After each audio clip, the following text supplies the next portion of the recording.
Hello Elim Hope Church kids, I'm Gemma and today I'm going to be reading you a bit from the Bible. Now, before I do, I want to tell you that you've probably all heard of this Bible story before. It's one that's in a lot of kids' Bibles and it's one that you probably think, I know all that story, so I'm going to switch off and I'm not going to listen to her anymore. But I'm going to give you a challenge. I want you to read this story with your parents after I'm finished, because this story, Daniel 6, has so many details in. And the more you read a story, the more you learn about it. You could read it and think, oh, I didn't realise that. Oh, and that, I didn't realise that either. And you can learn a little bit from each time you read it. So that's why people that are ministers like Ben Brown and Jason, they know lots about the Bible because they've read things again and again and again and again. And each time they've learned more or picked up something different and thought, that's really interesting. So I'm going to challenge you to read Daniel 6.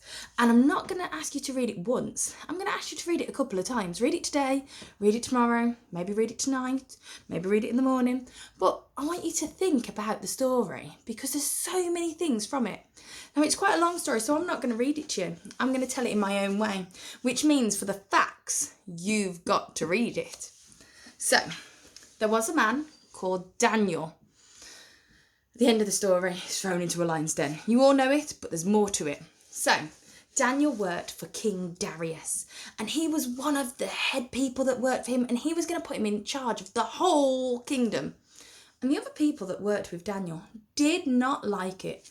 Why did King Darius like Daniel more than them? They plotted a plan to trick King Darius into getting rid of Daniel. Not nice. So, what they did was they said to King Darius, why don't you make a rule that people bow down and worship you?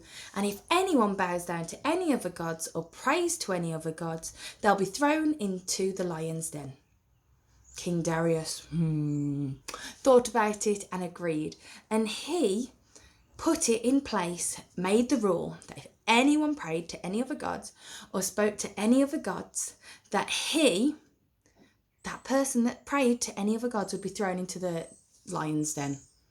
Well, Daniel loved God, loved the true God, the creator God, the God that made you and me. So he wasn't going to stop praying. And 3 times a day he would go kneel towards Jerusalem and he would pray to the creator God, our God. The other people that had tricked the king into making this rule went and caught Daniel doing this prayer. And they went back and they told the king, and the king had to arrest Daniel. Now, King Darius was so upset about this, he actually said, I hope your God will rescue you from these lions. I hope your God is a real God and he won't let you suffer. And Daniel got thrown into the lion's den.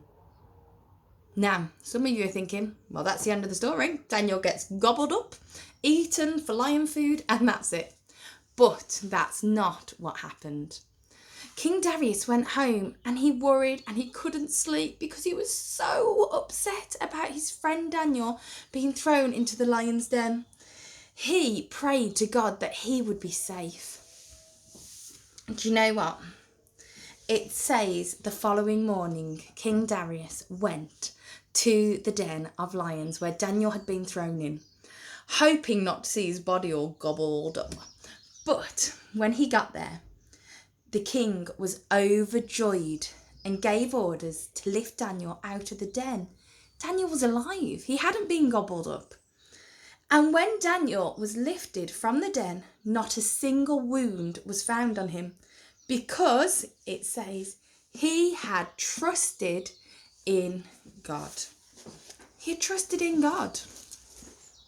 Now, a few days ago, I was quite poorly and I was praying and praying and praying.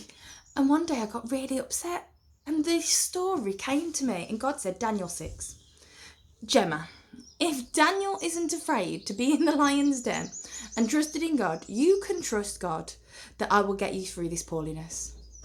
And you know what? He has. And I'm feeling much better. And I thank God for that. But what I would like you to do is to trust in God too. Trust in God that He's going to get you through this scary time. He's going to get you through being with your parents all day long. He's going to get you through this time of uncertainty. He's going to get you through this time of not being with friends because He loves you and He cares for you. All you have to do is to trust Him. So, Daniel 6, you're going to read it with your parents and you're going to learn a bit more about what our God says. Thank you very much for watching. I've got a task for you to do today. Can you build a den? Can you go in your garden and build a den? Do you have a balcony and a flat you can build a den on? Can you go in your bedroom and build the most magnificent den? Because I would like to see your den creations. I want a photo of a creation of a den building, but hopefully in your dens no lions. But if you do have any teddy lions, I'd love to see it.